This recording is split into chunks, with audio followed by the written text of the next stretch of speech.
guys, it's PM Mathis, your global indie author distributor, and I hope that you've had a great day.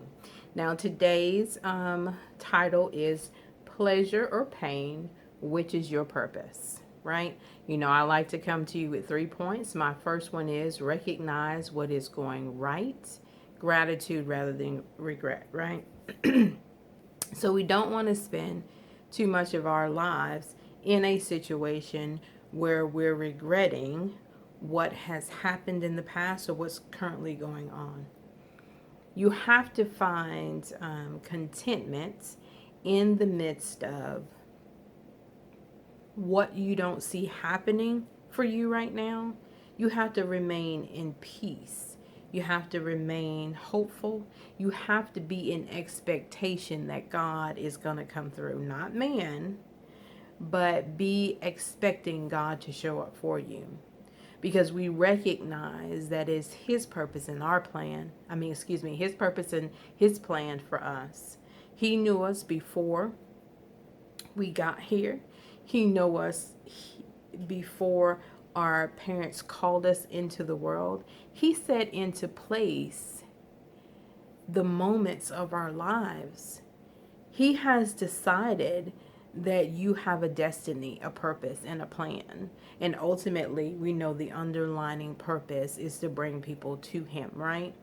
Point number 2, love harder when hurt wants to consume. Heal rather than hold. Don't hold on to the negative stuff. Don't hold on to the hurts that somebody has laid out before you. Be determined that no matter what, your heart will stay open, that you will see yourself above your current situation to the place of understanding what somebody else needs, right?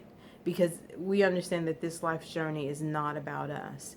And I truly have to believe that God would not give you more than you were purposed for and that you could deal with, right? So you have to, in those moments, garner up the strength to tell yourself, you know what, I'm going to keep loving. I'm going to keep trusting.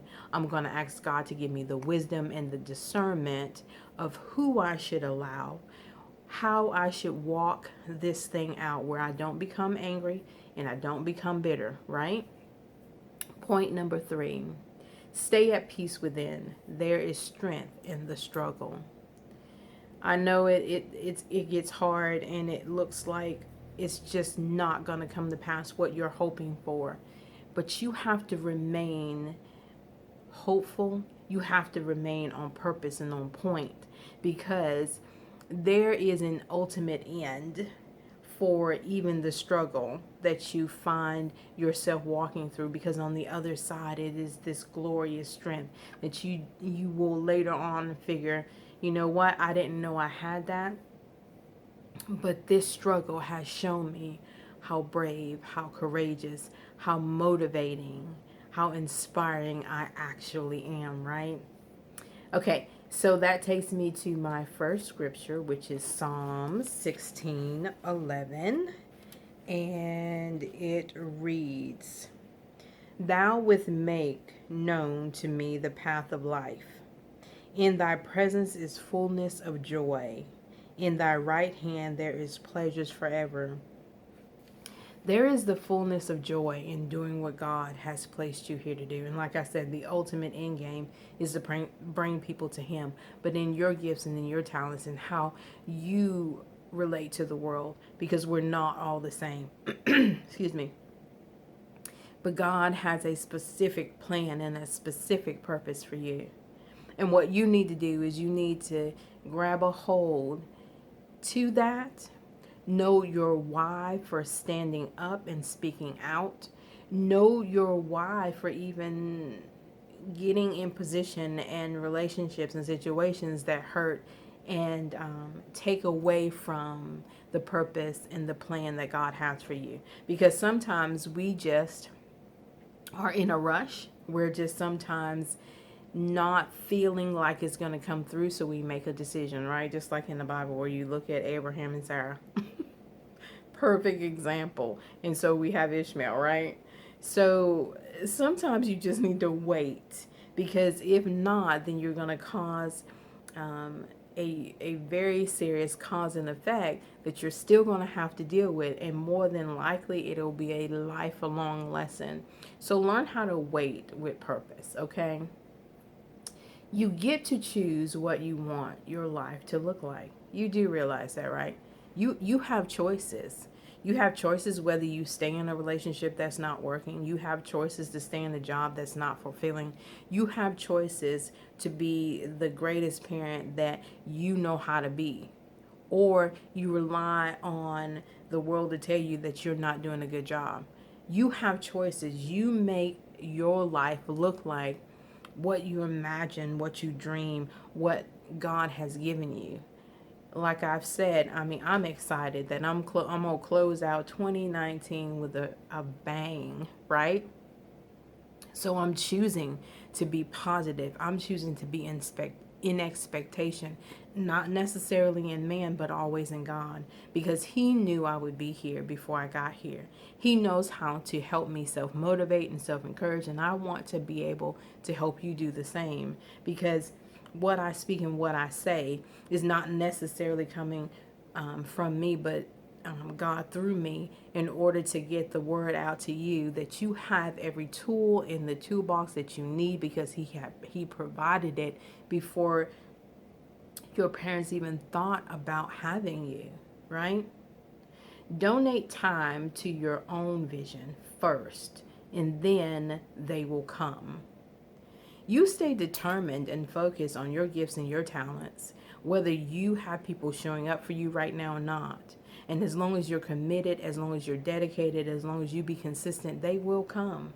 They will find you. When God takes that covering off, where He now needs for you to be seen. Why? Because He's cooked you. He's prepared you. He has taken all of the regrets, the hurts, the pains, the disappointments away. He has given you an insight and a contentment to see where you've come from. He's caused you to use your past just to pat you on the back to tell you well done for where you have come from, right? He doesn't allow you to sit in pain and disappointment, because now it's time for you to get out here and be an influencer, to use your wisdom, your intelligence, your experiences to help pull somebody else up, right? To help them see that they have the same ability, because why? God gave it to them just as well as He gave it to you, because we understand that God is not a respecter of persons, okay? And don't you ever let somebody tell you that they're better than you, or they got more talent than you, or God has given them something that He's not giving you, okay?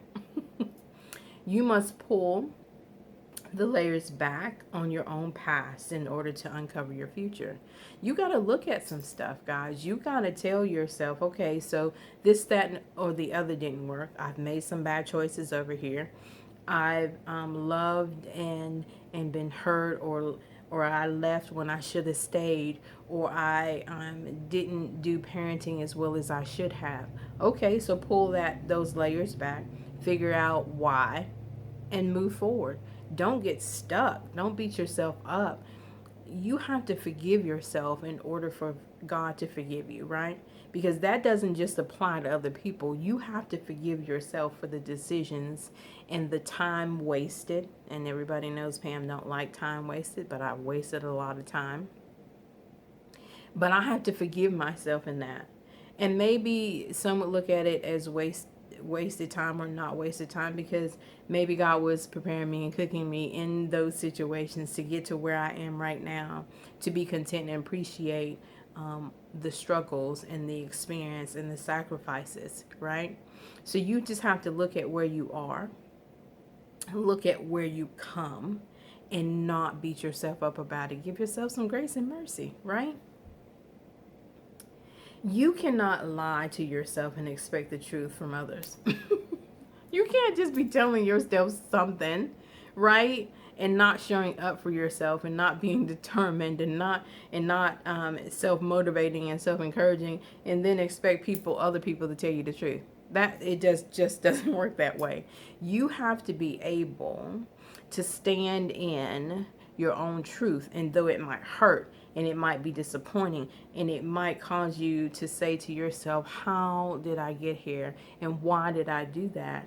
You've got to tell yourself the truth. You can't lie to you and expect other people to be telling you, the truth, and maybe they will tell the truth, but it's based on them.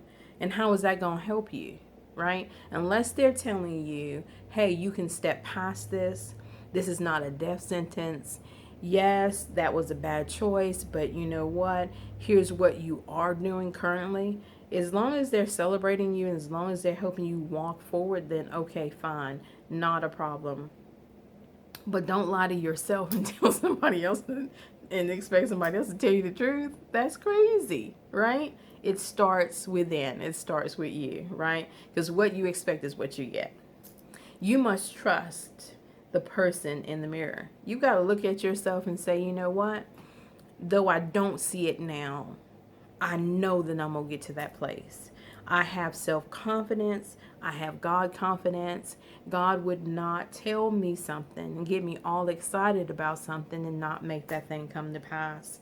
You have to believe that and trust it, because God is a good God. He's a great Father. He is a friend. He is a lover for those of us who are waiting patiently on that partner. He is a God in time of storm. He is a peacemaker. He is a joy giver. You've got to tell yourself these things as you stand in the mirror, as you wait. And you're waiting patiently, you're waiting productively, you're waiting hopefully, that you know and are determined to tell yourself that God is going to show up for me and everything that he promised me I'm going to have. But you have to read the word. You have to know what those promises are, and you have to trust them. You have to believe them. You have to stand on them even when you don't see it, right? Design the chapters of your life to a successful end. Write that story out. I mean, literally, if you got to sit down and write it out, or you got to tell it to yourself in your head every day, all day, your end is going to be successful. You write that in. You experience that. You tell people your story and have them tell it back to you to keep you encouraged, to keep you motivated. And as long as you stay consistent, and as long as you trust and believe and have hope, that successful end will be yours. You have to rely on the one that created you. You have to rely on the one that sent his son to die on that cross for you, right? He loved you just that much. And that's who you rely on. That's who you trust. That's who you believe in. That's why I say the word. You have to believe in his promises. You have to know what it says. The word says about you, right? And let me go to my second scripture, which I've turned the page. So excuse me as I go back. So it's Isaiah 53:3. And it reads 53:3. And this says, he who despised and forsaken man, a man of sorrows and acquainted with grief, and one from whom man hid their face. He was despised, and we did not esteem him. You have to esteem and understand who Christ is and was at that time. And he is still that same person. He was God with flesh on. And though people didn't see his value, you have to understand his value in order to walk this life out. Those of us that believe and trust, we have to know that he died on that cross and he rose on the third day, because that's where our hope lies. And that's how we get through the day. And that is how we serve others. And we do it with love in our heart and forgiveness on our tongue, right? You are the best defense against invaders into your mental territory. Stop all that craziness. Don't allow people to get into your head. Don't allow the drama and the upset and the, oh my God, why are they not validating me right now? People don't, and I say this with sincerity, but I say it in the context of understanding that people do love you, but they're not all about you like that. Generally, we're selfish.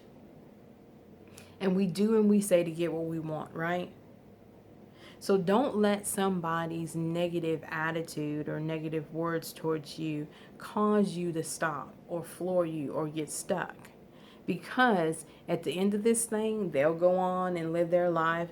But here you are wondering why they said that, why they did that, why were they hurtful to me. It's just kind of human nature. But you have to protect your mental space. You have to protect your heart. Because, like I said earlier, you can't lie to yourself and expect somebody else to tell you the truth. You have to protect you. You have to ask God to give you discernment.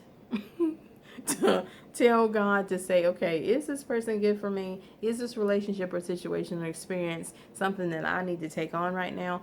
If not, then shut it down, right? Plain and simple. Fight only the present enemies to your happiness. Don't go digging up the past. Don't go, searching for things that happened so long ago that you don't even remember the whole of the story. You don't remember why you were upset or what they said or what they did, but you want to pull it back up and try to tell yourself, well, I got to fix that in order to be happy now. No, you don't. Because I'm saying that to you because I have to tell myself that as well. That you know what? Those things that are gone and behind me, I can't even remember the whole of the story. Why am I holding on to that? Why am I letting that defeat me in happiness right now? That don't even make sense when I've got all this stuff that's right now that I'm experiencing that is joy and peace and love. It's understanding, it's forgiveness. It's, working the dream, building the brand. It's just getting out of my own head into reality, right? And that's what I want to encourage you to do. Only the present stuff. Only work with the present stuff. Work in the now. That past stuff, like I've always told you, use it to pat yourself on the back, to tell yourself well done, because you've got to this point. Past demons must not ride with you moving forward. They are joy killers. You gotta leave those demons in the past. And like I said, I mean, this is not a light thing. You know what I'm saying? I know that we all have had things that have crushed us and really, knocked us off our feet. But you're still living, right? And you make the choice of how well you live or how defeated you live. I mean, it's just a choice. And like I said, I don't say that lightly because I got my own demons I have to fight. But if I take those with me, then I don't love properly. I don't stay open like I want my heart to stay open.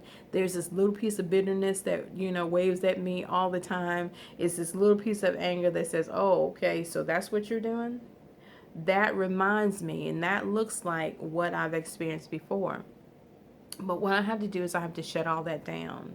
I have to literally, place it under my feet, lay it at the foot of the cross and tell God, hey, I need you to help me work on that, because it doesn't equate to happiness and future joy, me taking these little bitty, demons along with me. And God don't want you to do that. He has given you love, peace, and joy. You know what I'm saying? That surpasses all understanding. Okay? Open yourself up to the possibility, purpose that you are reminded of. Dream, vision, inner joy. Remind yourself of those things constantly. What are you dreaming about? What's the vision? What's the plan for your life? Where's those little pieces of joy that you find every day? In whose face, in whose heart, and in whose mind do you rest? And hold on to that. And first and foremost, the ultimate love is your Father's love, because He loves you like nobody else, right? So my third scripture is Isaiah 54:17. And it reads, no weapon that is formed against you shall prosper, and every tongue that accuses you in judgment will be condemned. This is the heritage of the servants of the Lord, and the vindication is from me, declares the Lord. You've won. You have the victory. There's no reason to hold on to that past stuff that did not that did not and will not take you to your future end, right? No weapon, people, can stop the purpose of God for your life. No weapon, no people, nothing can stop the plan of God for your life. He knew that you would absolutely be here before you got here. And He wants you, through me, to remind yourself that you are a self-motivator and a self-encourager, right? And that you can get this done. Because why? We have victory. We've won. Because when Christ died on that cross and rose on the third day, there is our victory, right? So my personal alert story, I am enjoying my journey on with Young Living. And in this week, I'm talking about frankincense, and this is the Vitality. We also have it in the colored label, same oil though. And what frankincense does now, this is just a condensed list, but there's so many more uses for frankincense. But it's immune stimulator. It improves your attitude. It uplifts your spirits. It increases your spiritual awareness. And it was given to Jesus back in the day, right? So, hey guys, this is PM Mathis, your global indie author distributor. And as always, always, always, I want you to what? Be blessed. Okay, guys, I'll talk to you later. Bye.